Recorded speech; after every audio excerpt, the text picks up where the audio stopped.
Second part है story का।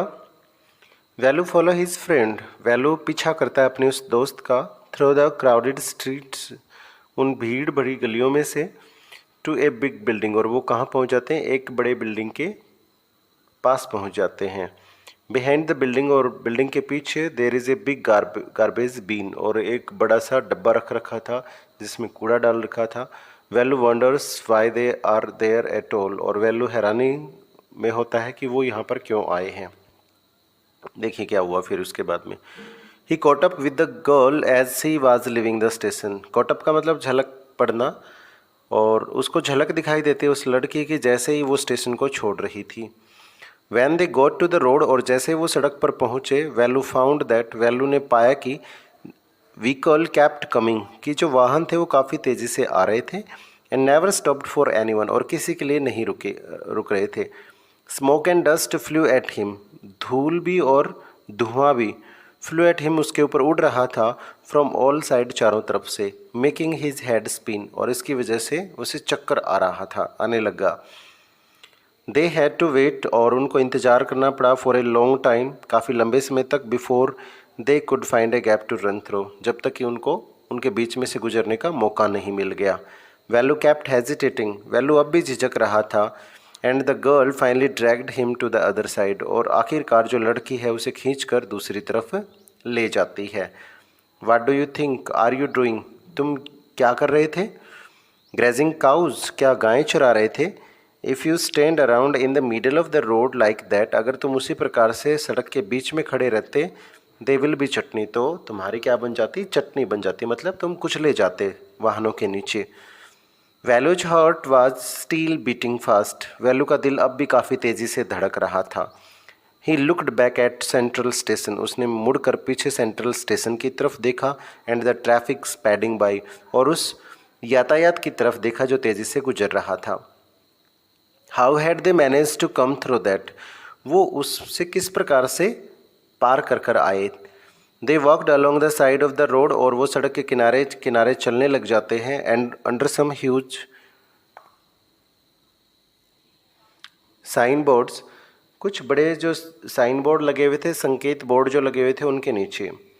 Value looked up at the pictures, और वैल्यू ने तस्वीरों की तरफ देखा जो साइन बोर्ड के ऊपर लगी हुई थी, जिसमें बनियान्स थी, कार्स टायर थे, पेन की तस्वीरें थी। And A women holding a box, और एक औरत एक डब्बे को पकड़े हुए थी। The writing was all in English, जो पूरी की पूरी जो लिखाई थी वो इंग्लिश में थी। So he did not know what it's meant, इसलिए वैल्यू नहीं समझ पाया कि उनका क्या अर्थ था। The girl turned on to a wide bridge, जो लड़की थी वो एक चौड़े ब्रिज की तरफ, पुल की तरफ मुड़ गई, घूम गई। एंड वॉकड अप, और उसके ऊपर बढ़ चली। Value stopped and peeped over the railing, और वैल्यू रुक गया, और उसने जो रेलिंग लगी होती थी ब्रिज के ऊपर, पुल के ऊपर जो रेलिंग लगी हुई थी उसके नीचे झांक कर देखता है। अंडर हिम, उसके नीचे, the road rain into the city, जो सड़क थी वो शहर की तरफ जा रही थी। In the distance he could see huge buildings and towers and more roads, और कुछ दूरी पर वो बड़ी बड़ी इमारतों को देख सकता था, कुछ टावर्स लगे हुए थे उनको देख सकता था। एंड मोर रोड्स, और बहुत ज़्यादा सड़कों को देख सकता था। See that big building with the wall around it, क्या तुम्हें वो बड़ी सी इमारत दिखाई दे रही है जिसके चारों तरफ क्या है? दीवार खींची हुई है। If you are not careful, अगर तुम सावधान नहीं रहे, you will soon be counting bars there, तो तुम जल्दी ही सलाखें गिनते नजर आओगे। काउंटिंग बार्स का मतलब होता है सलाखें गिनना या फिर सलाखों के पीछे जाना। द गर्ल्स ग्रीन्ड, लड़की हंसी। And pointed eight a huge building, और उसने इशारा किया एक बड़ी सी इमारत की तरफ। वैल्यू स्क्वेंटेड, स्क्वेंटेड का मतलब होता है आंखें सिकोड़ना। वैल्यू ने अपनी आंखें सिकोड़ी। And read the Tamil sign, और जो तमिल साइन था, तमिल के अंदर लिखा हुआ संकेत था, उसको पढ़ा। सेंट्रल जेल, उसके ऊपर क्या लिख रखा था कि ये सेंट्रल जेल है। वाई, क्यों जाऊंगा मैं सलाखों के पीछे? I have not done anything wrong, मैंने कुछ गलत तो नहीं किया है। You don't have to do anything, तुम्हारे पास में करने के लिए कुछ है भी नहीं। Just don't get caught, that's all, बस पकड़े मत जाना, यही कह रही हूँ मैं। व्हाट डज सी मीन, उसके कहने का मतलब क्या था? वैल्यू वंडर्ड, वैल्यू हैरानी होती है वैल्यू को। मीन वाइल और उसी दौरान the girl was already heading down the bridge. लड़की क्या कर लेती है, ऑलरेडी का मतलब पहले, हीडिंग डाउन का मतलब होता है नीचे की तरफ उतर जाना। द ब्रिज नीचे की तरफ उतर रही थी पुल से। With the sack on one shoulder, on her shoulder, और उसके कंधे पर क्या था, एक बोरा था जो उसने वो पहले से उठा रखा था। वाट वॉज इन इट, उस बोरे के अंदर क्या था। He had seen her putting plastic cups into it at the station, और उसने उसको देखा था वो बोरे के अंदर क्या डाल रही थी, प्लास्टिक कप्स डाल रही थी स्टेशन के ऊपर। What are you carrying in that bag, इस बस्ते में तुमने क्या उठा रखा है। थिंग्स, बोटल एंड पेपर, और लड़की का जवाब था कि इसमें चीज़ें हैं, बोटल्स हैं और पेपर हैं। Velu wondered what she was doing with them, और वैल्यू को हैरानी होती है कि वो इन सब चीज़ों के साथ में क्या करेगी या क्या करना है उसको। But he felt shy to ask any more question, पर अब उसे शर्म आती है और ज़्यादा उससे प्रश्न पूछने में। It was still morning but the sun blasted down on the tar, अभी भी सुबह का ही समय था पर जो सूरज था वो तेज चमक रहा था। ब्लास्टेड डाउन मतलब तेज चमकना, किसके ऊपर, तारकोल के ऊपर। टार का मतलब होता है तारकोल। And Velu's bare feet burned, और जो वैल्यू के नंगे पैर थे वो जल रहे थे। It was not like walking on A mud road, ये किसी कच्ची सड़क या फिर मिट्टी की सड़क पर चलने वाला जैसा नहीं था। He was socked with sweat, और पसीनों से क्या हो गया था, वो तर हो गया था। सोक का मतलब होता है भीग जाना, स्वेट का मतलब होता है पसीने।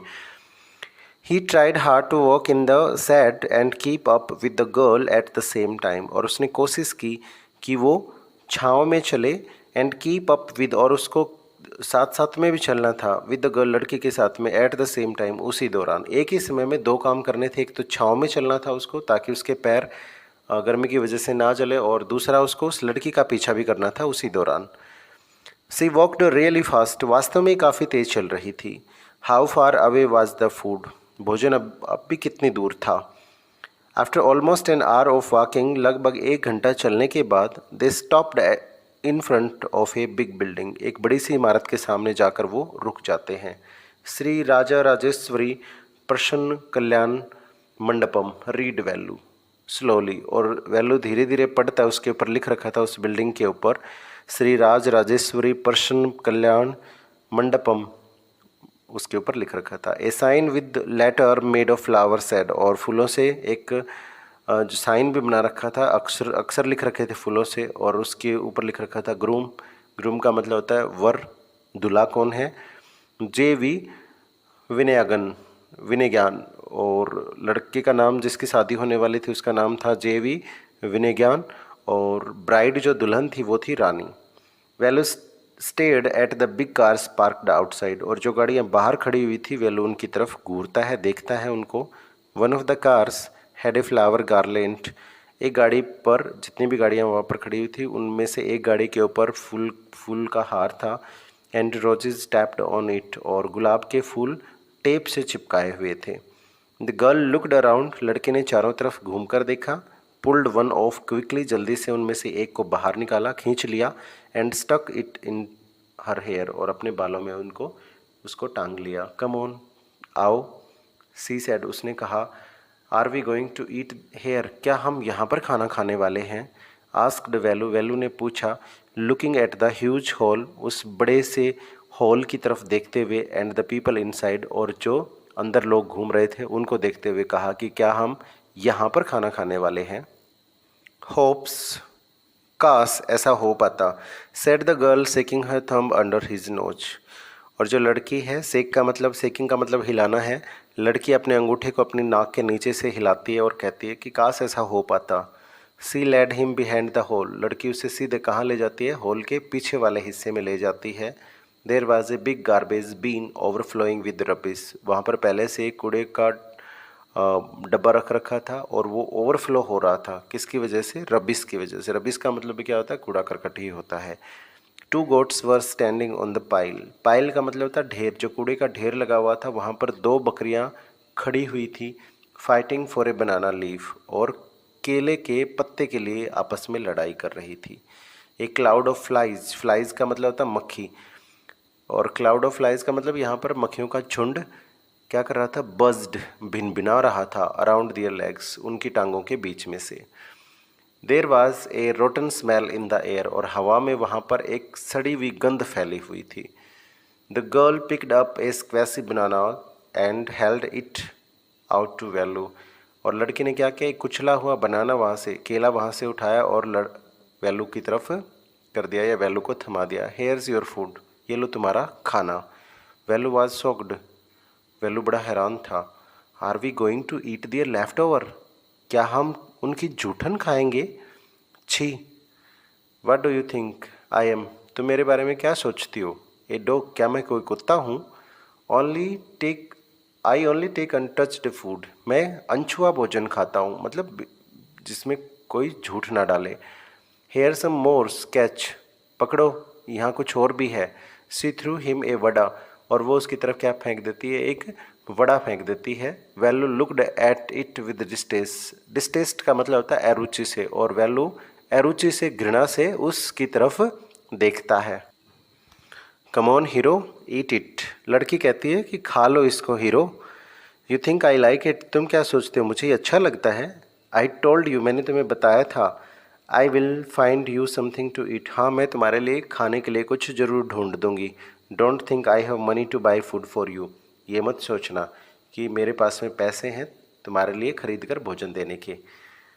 You will better eat what you get until you have your own money, हाँ तब तक तुम खा सकते हो जो भी तुम्हें मिले तब तक, जब तक कि तुम्हारे पास में खुद के पैसे नहीं हो जाते भोजन खरीदने के। ठीक है, जो भी मिल रहा है तो ये तुम्हारे लिए अच्छा रहेगा। ठीक है, यू विल बी बेटर ईट, तुम्हारे लिए अच्छा रहेगा खाना, व्हाट यू गेट, जब जो भी तुम्हें मिल रहा है, जब तक कि तुम्हारे पास में पैसे नहीं हो जाते। Okay.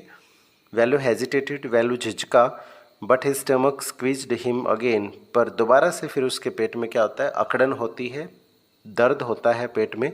He gulp down the bananas and vada, और मन मारकर क्या कर लेता है, गल्प का मतलब होता है निगल जाना, उतार लेना, और गले से नीचे उतार लेता है उस केले को भी और उस वड़ा को भी। His stomach felt better immediately, तुरंत उसके पेट को आराम मिला। He could have eaten at least 10 time more, यहाँ तक कि वो क्या कर सकता था, 10 गुना ज़्यादा खा सकता था। But the girl could find only 1 मोर बनाना, पर लड़की को केवल एक केला और मिला, विच ही एट हर सेल्फ, जो उसने खुद खा लिया। इट इज़ टू अर्ली, हम काफ़ी जल्दी आ गए। They have only eaten tiffin, उन्होंने क्या किया, बस अपना टिफ़िन ख़त्म किया है। If you are still hungry, अगर अब भी तुम भूखे हो, you will have to wait for them to finish lunch, तो तुम्हें दोपहर का जब तक कि वो खाना ख़त्म नहीं कर लेते तब तक इंतज़ार करना पड़ेगा। You can wait if you want, हाँ तुम यहाँ पर इंतज़ार कर सकते हो अगर तुम चाहो तो। आई हैव टू वर्क, मुझे तो काम करना है। आई एम गोइंग, मैं जा रही हूँ। She picked up a couple of bottles, उसने दोबारा से क्या किया, कुछ बोतल वहाँ से उठाई, फ्रॉम द हिप, जो कूड़ा था वहाँ से, and threw it into her sack, और अपने बोरे में उनको डाल लिया। देन सी वॉकड ऑफ, और वहाँ से निकल पड़ी। वैल्यू पैनिक्ड, वैल्यू घबरा गया।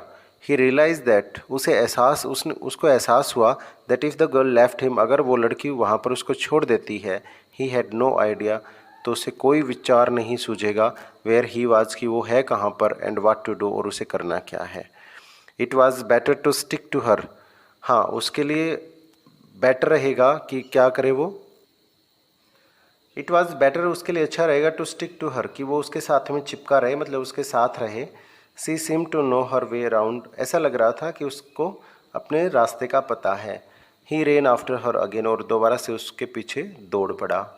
ए ही कॉल्ड, वो पीछे से पुकारता है, वैल्यू जो था वो उस लड़की को पीछे से पुकारता है। ही did not even know he the girl name, यहाँ तक कि उसे उस लड़की का नाम भी नहीं पता था। ए व्हाट इज़ योर नेम, तुम्हारा नाम क्या है? He asked, hurrying behind her, तेज़ी से उसका पीछा करते हुए पूछता है उससे। सी स्टॉप्ड, लड़की रुक जाती है, एंड टर्न्ड राउंड, और पीछे की तरफ मुड़ जाती है। Oh so you have been following me, तो तुम मेरा पीछा कर रहे हो। Around without even knowing my name, बिना मेरा नाम जाने ही तुम मेरा पीछा कर रहे थे। जया, मेरा नाम जया है। I am not following you, मैं तुम्हारा पीछा नहीं कर रहा हूँ। व्हाट देन, तो क्या कर रहे हो? हु गोट यू फूड, और तुम्हें भोजन किसने दिया? Can I come with you, क्या मैं तुम्हारे साथ में आ सकता हूँ? वेयर आर यू गोइंग, तुम कहाँ जा रही हो? कम इफ़ यू वांट, हाँ तुम आ सकते हो अगर तुम चाहो तो। दिस बैग इज़ फुल, ये जो बैग है ये भर गया है। I have to go home, मुझे घर जाना है। टू गेट अनदर वन, ताकि मैं दूसरा बोरा वहाँ से ले सकूँ।